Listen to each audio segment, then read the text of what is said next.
നമസ്കാരം. കേരളം ഇന്ന് ചർച്ച ചെയ്യുന്ന പ്രധാന രണ്ട് വിഷയങ്ങൾ, ഒന്ന് വളർന്നു വരുന്ന വയലൻസ്, പിന്നെ ലഹരി ഉപയോഗങ്ങളുടെ വർധന. ഈ വിഷയങ്ങളെ ആസ്പദമാക്കി ഏഷ്യാനെറ്റ് സംഘടിപ്പിച്ച സ്നേഹ വൈബിന് എന്താ വഴി എന്ന സംവാദത്തിൽ ശ്രീ MLA രാഹുൽ മാങ്കൂട്ടം, ശോഭ വിശ്വനാഥ് എൻ ആക്ടിവിസ്റ്റ്, ഗോപിനാഥ് മുതുകാട്, പിന്നെ ഷൈജു ഖാൻ, ഷൈജു ഖാൻ DFI തിരുവനന്തപുരം ജില്ലാ സെക്രട്ടറി എന്നിവർ പങ്കെടുത്ത ഒരു സംവാദം ശ്രദ്ധിക്കാനിടയായി. നല്ലൊരു സംവാദമായിരുന്നു. അതിലെനിക്ക് ഏറെ ഞാൻ ശ്രദ്ധിച്ചത് ശ്രീ രാഹുൽ മാങ്കൂട്ടത്തിൻ്റെ ചില വിലയിരുത്തലുകൾ, അദ്ദേഹത്തിൻ്റെ അഭിപ്രായങ്ങൾ. വളരെ പ്രതീക്ഷ നൽകുന്ന ഒരു രാഷ്ട്രീയ പ്രവർത്തകനാണ് അദ്ദേഹമെന്ന് ഈ സംവാദത്തിലൂടെ, മുമ്പുള്ള സംവാദങ്ങൾ ശ്രദ്ധിച്ചപ്പോഴും എനിക്ക് മനസ്സിലായത്. ഇതിൽ അദ്ദേഹത്തിൻ്റെ ചില അഭിപ്രായങ്ങൾ, അതിൽ ശ്രീ മുതുകാട് പറയുന്ന കാര്യം എന്താണെന്ന് വെച്ച് കഴിഞ്ഞാൽ, ബോധവൽക്കരണം കുടുംബത്തിൽ നിന്ന് സ്റ്റാർട്ട് ചെയ്യണം. വളരെ സത്യമാണ്. മാതാപിതാക്കൾ സ്നേഹം കൊടുക്കുന്നുണ്ടോ എന്ന് ഉറപ്പുവരുത്തണം. മാതാപിതാക്കളാണ് റോൾ മോഡൽ, അങ്ങനെയായിരിക്കണം പുതുതലമുറയ്ക്ക് എന്നൊക്കെയുള്ള കാര്യങ്ങൾ അദ്ദേഹത്തിൻ്റെ അഭിപ്രായത്തിൽ പറയുകയുണ്ടായി. ശ്രീ രാഹുൽ മാങ്കൂട്ടം ഈ പ്രശ്നങ്ങളെ കണ്ടത് ലോ ആൻഡ് ഓർഡർ ഇഷ്യൂ ആയിട്ടാണ്. വളരെ സത്യമാണ്. അതിനെ എതിർത്ത് DYFI ജില്ലാ സെക്രട്ടറി, തിരുവനന്തപുരം ജില്ലാ സെക്രട്ടറി അതിനെക്കുറിച്ച് പറയുകയുണ്ടായി. എല്ലാവരുടെയും അഭിപ്രായങ്ങൾ വളരെ സ്വാഗതാർഹമാണ്. ഈ പറഞ്ഞ കാര്യങ്ങൾ കൂടാതെ ഡ്രഗ്സിൻ്റെ ലഭ്യത, അതിന് എവിടെ നിന്നാണ് ഇതിന് മാനുഫാക്ചറിങ് എന്ന് കണ്ടുപിടിക്കണം, അതിനെ ഇല്ലാതാക്കണം, അവരെ ശിക്ഷിക്കണം എന്നൊക്കെയുള്ള വിലയിരുത്തലുകൾ, അഭിപ്രായങ്ങൾ അത് വളരെ സ്വാഗതാർഹം തന്നെയാണ്. ഇതിൽ ഞാൻ എൻ്റെ അഭിപ്രായത്തിൽ എനിക്ക് മനസ്സിലാക്കിയ കാര്യങ്ങളിൽ രണ്ട് വിഷയങ്ങളാണ്. ഒന്ന് വയലൻസ്, കൊലപാതകം, പിന്നെ ലഹരിയുടെ ഉപയോഗം അത് കൂടി വരികയാണ്. പണ്ടൊക്കെ ചാരായം, പിന്നെ വിദേശ മദ്യം, ആ രീതിയിലാണ് പോയിരുന്നെങ്കിൽ അന്നും കഞ്ചാവും ഉണ്ട്, കഞ്ചാവും ഉപയോഗിച്ചിരുന്നൊരു കാലം ഉണ്ട്, അന്നും ഉണ്ട്, ഇന്നും ഉണ്ട്. പക്ഷേ ശ്രീ രാഹുൽ മാങ്കൂട്ടം പറഞ്ഞ കാര്യം വളരെ സത്യമാണ്. ഇതൊരു ലോ ആൻഡ് ഓർഡർ പ്രശ്നം തന്നെയാണ്. അതിൽ ഒരു മാറ്റമില്ല. കാരണം ഈ ബോധവൽക്കരണവും അല്ലെങ്കിൽ കുടുംബത്തിലെ ഒരു മോണിറ്ററിങ്ങും, അല്ലെങ്കിൽ കുട്ടികളെ പറഞ്ഞ് മനസ്സിലാക്കുന്ന, അതിൻ്റെ അപകടങ്ങൾ മനസ്സിലാക്കുന്ന കാര്യങ്ങളൊക്കെ, എന്തിന് ആരോ പറഞ്ഞ മാതിരി വീട്ടിൽ വരുമ്പോൾ ബാഗ് പോലും പരിശോധിക്കണമെന്ന് ഏതൊരു പോലീസ് ഉദ്യോഗസ്ഥൻ പറഞ്ഞ മാതിരി, ഇതൊക്കെ നമുക്ക് ചെയ്യാം, നമുക്ക് നമ്മുടെ പരിധിയിൽപ്പെട്ട കാര്യമാണ്. പക്ഷേ ഇതിന് മാനുഫാക്ചറിങ്, ഇതിൻ്റെ ഇൻവെസ്റ്റിഗേഷൻ, അല്ലെങ്കിൽ ഇതിനെ കണ്ടുപിടിക്കൽ, ഇത് ഇല്ലാതാക്കൽ, ഇതിനെ ശിക്ഷിക്കൽ, ഇതിനൊരു ടീം രൂപപ്പെടുത്തി അത് അന്വേഷിക്കൽ, ഇതൊക്കെ ഒരു ഗവൺമെൻറ്റിൻ്റെ കാര്യങ്ങളാണ്. സംസ്ഥാനത്തിൻ്റെ ആയാലും കേന്ദ്രത്തിൻ്റെ ആയാലും ഗവൺമെൻറ്റിൻ്റെ പരിധിയിൽപ്പെട്ട കാര്യങ്ങളാണ്, മിനിസ്ട്രിയുടെ പരിധിയിൽപ്പെട്ട കാര്യങ്ങളാണ്. ഇതെല്ലാം വച്ചുകൊണ്ട് തന്നെ ഞാൻ ചില അഭിപ്രായങ്ങളും കൂടിയും ഇതിനോടൊപ്പം ചേർക്കാൻ ശ്രമിക്കുകയാണ്. ഒന്ന്, നമ്മുടെ ഈ കുഞ്ഞുങ്ങൾ വളർന്നു വരുന്ന കുഞ്ഞുങ്ങൾ നമ്മുടെ മാതാപിതാക്കൾ ഉള്ള കുട്ടികളാണെങ്കിൽ അവരോടൊപ്പം വളരുന്നു, അവരുടെ സംരക്ഷണയിൽ. അപ്പോൾ ആ കുട്ടികൾക്കൊരു സേഫ്റ്റി ഫീലിംഗ് എപ്പോഴും ഉണ്ടാവും. അവർ സ്കൂൾ പ്രായമാകുമ്പോൾ സ്കൂളിലേക്കോ അല്ലെങ്കിൽ മറ്റ് തലങ്ങളിലേക്കോ, സമൂഹത്തിൻ്റെ മറ്റു തലങ്ങളിലേക്കോ ഒക്കെ പോയി ആളുകളുമായിട്ട് ബന്ധപ്പെടാൻ തുടങ്ങുമ്പോൾ അവർക്കുണ്ടാവുന്ന അനുഭവങ്ങളുണ്ട്. അവർ സമൂഹത്തിൽ ഇറങ്ങി ചെല്ലുമ്പോൾ, രാവിലെ സ്കൂളിൽ പോയിട്ട് തിരിച്ചു വരുമ്പോൾ, അല്ലെങ്കിൽ കോളേജിൽ പോയിട്ട്, അല്ലെങ്കിൽ ജോലിക്ക് പോയിട്ട് തിരിച്ചു വരുമ്പോൾ, ആ ദിവസം അവർ അനുഭവിക്കുന്ന ബുദ്ധിമുട്ടുകൾ, വിഷമങ്ങൾ, ബുള്ളി ചെയ്യപ്പെടുന്ന, അതാണ് ഞാൻ പറയാൻ ഉദ്ദേശിക്കുന്നത്.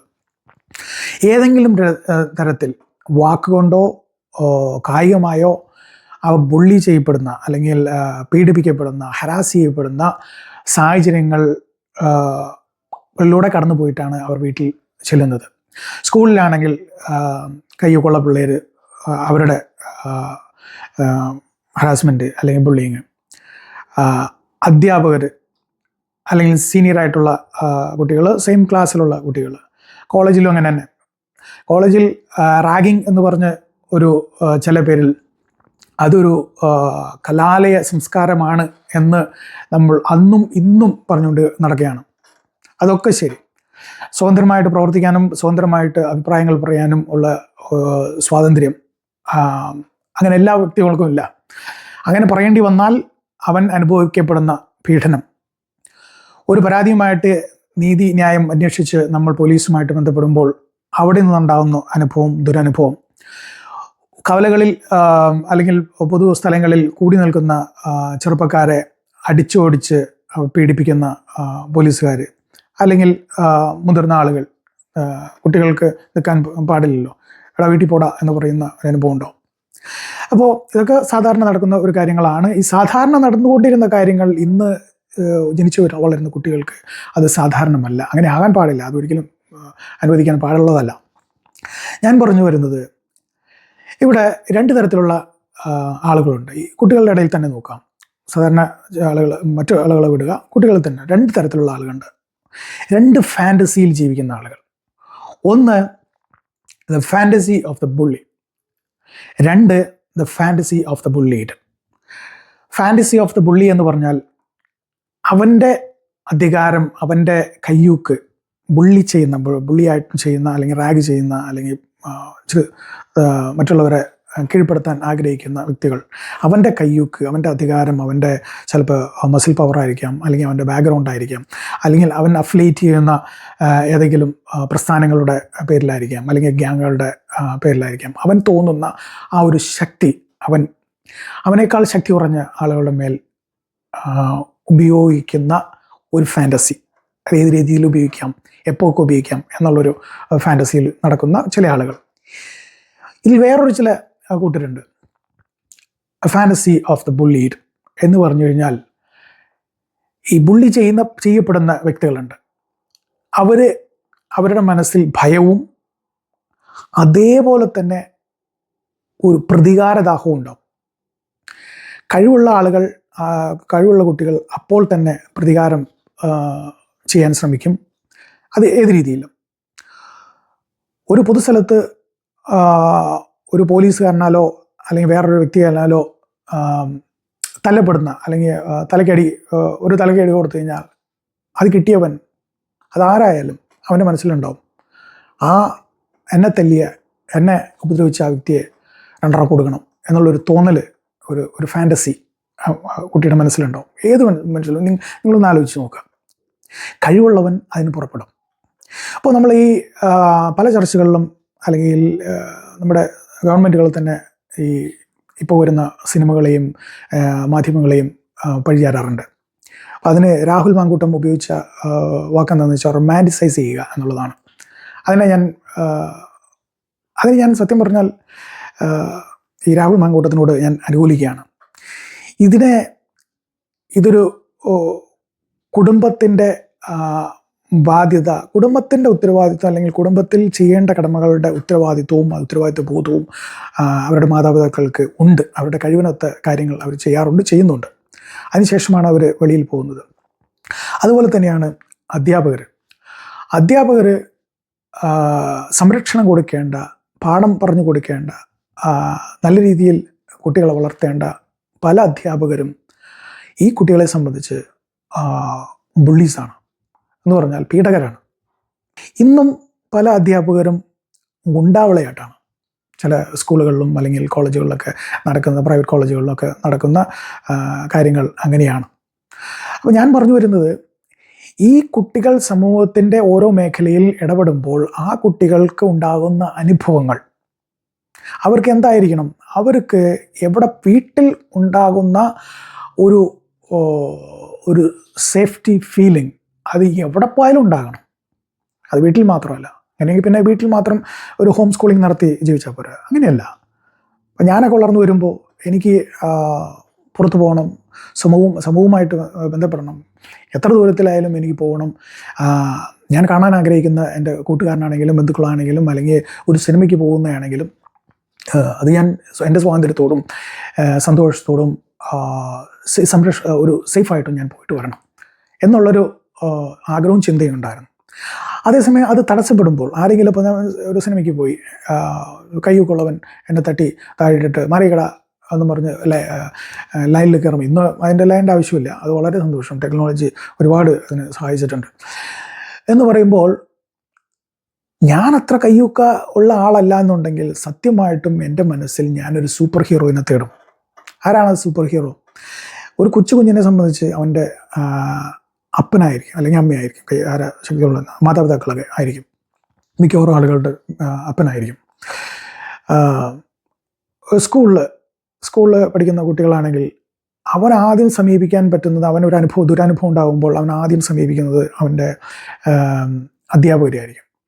ഈ അധ്യാപകരുടെ ഭാഗത്തുനിന്നോ അല്ലെങ്കിൽ മാതാപിതാക്കളുടെ ഭാഗത്തുനിന്നോ അല്ലെങ്കിൽ വെളിയിലുള്ള ഒരു പോലീസുകാരുടെ ഭാഗത്തുനിന്നോ അവന് നീതി ലഭിക്കുന്നില്ല, അവന് സംരക്ഷണം ലഭിക്കുന്നില്ല. അതേസമയം അവനെ കുറ്റപ്പെടുത്തുകയാണ്. നീ എന്തിനാണ് സിനിമയ്ക്ക് പോയെ, നീ എന്തിനാണ് അവിടെ പോയെ, നീ എന്തിനാണ് ആ സമയത്ത് വാഷ്റൂമിൽ പോയെ എന്ന് ചോദിക്കുകയാണെങ്കിൽ തീർച്ചയായിട്ടും അവൻ്റെ മനസ്സിൽ എന്തായിരിക്കും? പ്രതികാരദാഹം ഇവരോട് എല്ലാവരോടും ഉണ്ടാവും. അവൻ്റെ മനസ്സിൽ കാണുന്ന ചിത്രങ്ങൾ 1-2 സിനിമകൾ എടുത്താൽ പോരാ. അപ്പോൾ അവൻ തന്നെ അവനെ ഒരു ഫാൻറ്റസിയിൽ കുറേ സൂപ്പർ ഹീറോസിനെ അവൻ ഉണ്ടാക്കിയെടുക്കും. മാതാപിതാക്കൾ, അധ്യാപകർ, അല്ലെങ്കിൽ പറയുന്ന ലോ എൻഫോഴ്സ്മെൻറ്റ് ഓഫീസേഴ്സ് അല്ലെങ്കിൽ എന്ന് പറഞ്ഞാൽ പോലീസുകാർ, ഇവരാരെയും സമീപിക്കാൻ പറ്റിയില്ല എന്നുണ്ടെങ്കിൽ പിന്നെ അവൻ സമീപിക്കുന്നത് ശക്തിയുള്ള പ്രസ്ഥാനങ്ങളെ ആയിരിക്കും. രാഷ്ട്രീയ പ്രസ്ഥാനങ്ങളെ, മതപ്രസ്ഥാനങ്ങളെ, അല്ലെങ്കിൽ മറ്റേതെങ്കിലും സാമൂഹിക പ്രസ്ഥാനങ്ങളെ. ഇതല്ല എന്നുണ്ടെങ്കിൽ അവൻ ചെന്നുപെടുന്നത് ഒരു പക്ഷേ ഏതെങ്കിലും ശക്തിയുള്ള ഗ്യാങ്ങിലായിരിക്കും. എന്ന് പറയുമ്പോൾ ഇപ്പോൾ സ്കൂളിലാണെങ്കിൽ നോക്കിക്കോ, ഏറ്റവും കയ്യൂക്കുള്ള പിള്ളേരുണ്ട്, ബുള്ളിയായിട്ട് നടക്കുന്ന, എല്ലാവരെയും അടക്കി ജീവിക്കുന്ന ചില ഒരു ഗ്യാങ്ങുകളുണ്ടാവും. അവരുടെ കൂട്ടത്തിൽ കൂടാൻ ശ്രമിക്കും. അതാണ് ഈ ആവേശം പോലുള്ള സിനിമകൾ നമുക്ക് പറഞ്ഞു തന്ന പാഠം. അത് സത്യമാണ്. അപ്പോൾ ഈ ഗ്രൂപ്പിൽ പോവുകയും അവർ ചെയ്യുന്ന പ്രവൃത്തികളെ കൂടെ നിന്ന് കാണുകയും സപ്പോർട്ട് ചെയ്യുകയും ചെയ്യേണ്ടതായിട്ട് വരും. കാരണം അവൻ്റെ സംരക്ഷണം ഈ പറയുന്ന ഗ്യാങ്ങുകളിലായിരിക്കും.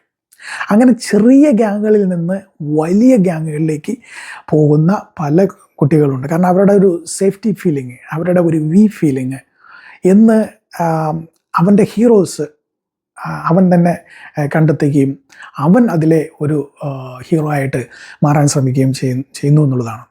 അപ്പോൾ പ്രധാനമായിട്ടും ചർച്ച ചെയ്യപ്പെടേണ്ട ഒരു കാര്യം എന്ന് പറയുന്നത്, ഏതൊരു വ്യക്തിയും, പ്രത്യേകിച്ച് ചെറുപ്പക്കാർ, അവൻ സമൂഹത്തിൽ അവന് സുരക്ഷിതത്വം തോന്നണം. അവനൊരു പ്രശ്നം ഉണ്ടായിക്കഴിഞ്ഞാൽ അതുമായിട്ട് ചെല്ലാനുള്ള ധൈര്യപൂർവ്വം ചെന്ന് ന്യായം അവൻ്റെ ഭാഗത്താണെങ്കിൽ ആ ന്യായം അവന് നേടിയെടുക്കാനുള്ള ഒരു സംവിധാനം ഉണ്ടാകണം. സംവിധാനങ്ങളൊക്കെ പേപ്പറുകളിലുണ്ട്, സംവിധാനങ്ങളൊക്കെ നമ്മൾ ഓരോ മൂലയിലും കാണുന്നുണ്ട്. പക്ഷേ അത് അവന് ലഭിക്കുന്നില്ല. പിന്നെ ഡ്രഗ്സ് അവൈലബിലിറ്റി, അത് വളരെ വാസ്തവമാണ്. ഡ്രഗ്സിൻ്റെ അവൈലബിലിറ്റി എത്രമാത്രം കൂടുന്നോ, ഏത് കോർണറിലും ഉണ്ടാകുന്നോ. ഞാനൊന്നും എൻ്റെ ചെറുപ്പത്തിൽ കഞ്ചാവ് എന്ന് പറയുന്ന സാധനം ഞാൻ കണ്ടിട്ടില്ല, അതിൻ്റെ പടം പോലും കണ്ടിട്ടില്ല. അതേസമയം നാട്ടിൽ അതിനു മുമ്പുള്ള തലമുറയിൽ, എൻ്റെ അപ്പൻ്റെയൊക്കെ തലമുറയിൽ അത് അവിടെ നാട്ടിൽ ഉപയോഗിച്ചിരുന്നു എന്ന് ഞാൻ കേട്ടിട്ടുണ്ട്. ഇതിൻ്റെ ലഭ്യത ഈ ചെറുപ്പകാലത്തിൽ, പ്രത്യേകിച്ച് ഈ ഗ്യാങ്ങുകൾ അല്ലെങ്കിൽ ഇങ്ങനെയുള്ള കാര്യം, ഈ സംരക്ഷണം കിട്ടാത്ത അതുകൊണ്ടാണല്ലോ പല ഗ്യാങ്ങുകളിലേക്കും പോകുന്നതെന്ന് ഞാൻ പറഞ്ഞത്. അപ്പോൾ ഈ ഗ്യാങ്ങുകളിലേക്ക് പോകുമ്പോൾ അവരെന്താണോ ചെയ്യുന്നത് അതിന് ഒപ്പം ചെയ്യാനായിട്ട് ശ്രമിക്കും. കാരണം അവരിൽ ഒരാളാകാൻ ശ്രമിക്കും.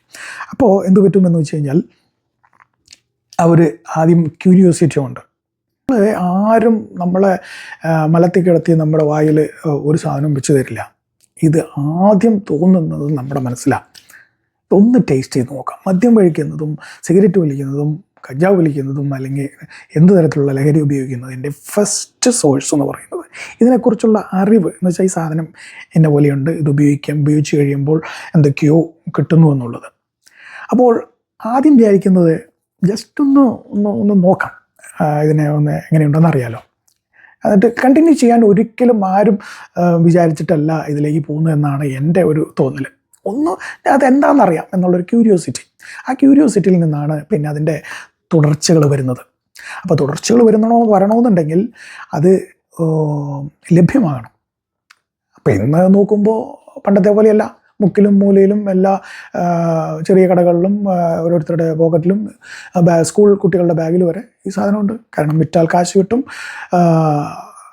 ഇത് ഉപയോഗിക്കാൻ ക്യൂരിയോസിറ്റി ഉള്ള ഒത്തിരി ആളുകളുണ്ട്. 1-2 പ്രാവശ്യം ഉപയോഗിച്ച് കഴിയുമ്പോൾ പിന്നെ അത് ഒരു സ്ഥിരമായിട്ട് ഉപയോഗിക്കാനുള്ള ഒരു. അപ്പോൾ ചില കുട്ടികൾക്ക് ലഹരി വേറെ രീതിയിൽ ചർച്ച ചെയ്യപ്പെടേണ്ട ഒരു സബ്ജക്റ്റാണ്.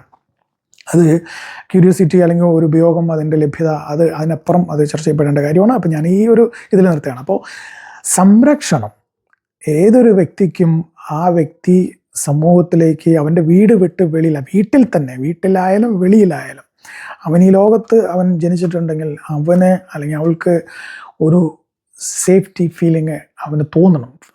എങ്കിൽ മാത്രമേ അവൻ ഈ വക പ്രശ്നങ്ങളെക്കുറിച്ച് ചിന്തിക്കാതിരിക്കുകയുള്ളൂ. മറ്റ് എന്ന് പറഞ്ഞു കഴിഞ്ഞാൽ അവന് ഇതുപോലെ ദുരനുഭവങ്ങൾ ഉണ്ടാകുമ്പോൾ അവൻ തീർച്ചയായിട്ടും അവൻ റിവെഞ്ച് എടുക്കാൻ പോകും. ഏതെങ്കിലും അവനെ കൊണ്ട് പറ്റിയില്ല എന്നുണ്ടെങ്കിൽ അവൻ വേറൊരു വഴിക്ക്. അതുകൊണ്ടുള്ള ചില കുട്ടികൾ അവനെ കൊണ്ട് തീരെ പറ്റുന്നില്ല, അവനങ്ങനെ ആരെയും ഒരു ഗ്യാങ്കളെ അറിയില്ല, എവിടെയും ഒരു നീതി കിട്ടുന്നില്ല, ആത്മഹത്യ ചെയ്യുന്നുണ്ട്, അല്ലെങ്കിൽ ഒതുങ്ങി ഡിപ്രസ്ഡ് ആയിട്ട് ജീവിക്കുന്ന ആളുകളുണ്ട്. അതേസമയം മറ്റേ ഫാൻറ്റസിയിലുള്ള ആളുകൾ ബുള്ളീസിൻ്റെ ഫാൻറ്റസി എങ്ങനെയാണെന്ന് വെച്ച് കഴിഞ്ഞാൽ അവൻ്റെ പവർ മറ്റുള്ളവൻ്റെ അതായത് ഫസ്റ്റ് അവൻ സ്കൂളിലോ അല്ലെങ്കിൽ അവൻ്റെ ആ ചെറുപ്പകാലത്തോ അല്ലെങ്കിൽ ഫസ്റ്റ് അറ്റംപ്റ്റിൽ അത് അറിയപ്പെടുകയാണെങ്കിൽ ഇങ്ങനെ അവൻ ആരെയും മേലെ കൈവച്ചു എന്നുള്ളത്, ഇന്നൊരുത്തനെ കൈവയ്ക്കുന്നത് അത് ഒരു ക്രൈം തന്നെയാണ്. അതിനെ ഒരു സാധാരണവൽക്കരിക്കേണ്ട അല്ലെങ്കിൽ ഒരു റൊമാൻറ്റിസൈസ് ചെയ്യേണ്ട ഒരു കാര്യമില്ല. ക്രിമിനലൈസ് ചെയ്യണം. അവൻ ഒരാളത് സ്കൂൾ വിദ്യാർത്ഥി 15 വയസ്സായാലും 14 വയസ്സായാലും അല്ലെങ്കിൽ 40 വയസ്സായാലും വേറൊരുത്തനെ ഉപദ്രവിച്ചു കഴിഞ്ഞാൽ അതിനെ നടപടിയെടുക്കണം. ഇത് നടപടിയെടുക്കാതിരിക്കുകയും അത് കുട്ടികളല്ലേ, കോളേജ് പിള്ളേരല്ലേ, സ്കൂൾ പിള്ളേരല്ലേ എന്ന് പറഞ്ഞു പോകുന്നതാണ് അപകടം ഉണ്ടാക്കുന്നത്. അതുകൊണ്ടാണ് ഞാൻ പറഞ്ഞത് ഈ ഒരു ചിന്തകളും ഈ ഒരു സംസ്കാരവും മാറണം. ആ സംസ്കാരം മാറിയാൽ മാത്രമേ ഇതിനൊരു പോംവഴി ഉണ്ടാകുകയുള്ളൂ. അതിന് സർക്കാർ തന്നെ മുൻകൈ എടുക്കണം. ജനങ്ങളല്ല, സർക്കാർ തന്നെ മുൻകൈ എടുക്കണം. ആർക്കും ആരെയും പേടിക്കേണ്ടതില്ല. എല്ലാവർക്കും ന്യായം അതിൻ്റെ സമയത്തിന് കിട്ടും എന്നുള്ള ഉറപ്പ് ഈ സമൂഹത്തിന് യുവതലമുറയ്ക്ക് കൊടുക്കാൻ പറ്റുകയാണെങ്കിൽ ഇന്നുള്ള സാഹചര്യങ്ങൾ മാറും എന്നാണ് എൻ്റെ വിശ്വാസം. എല്ലാവർക്കും നന്ദി.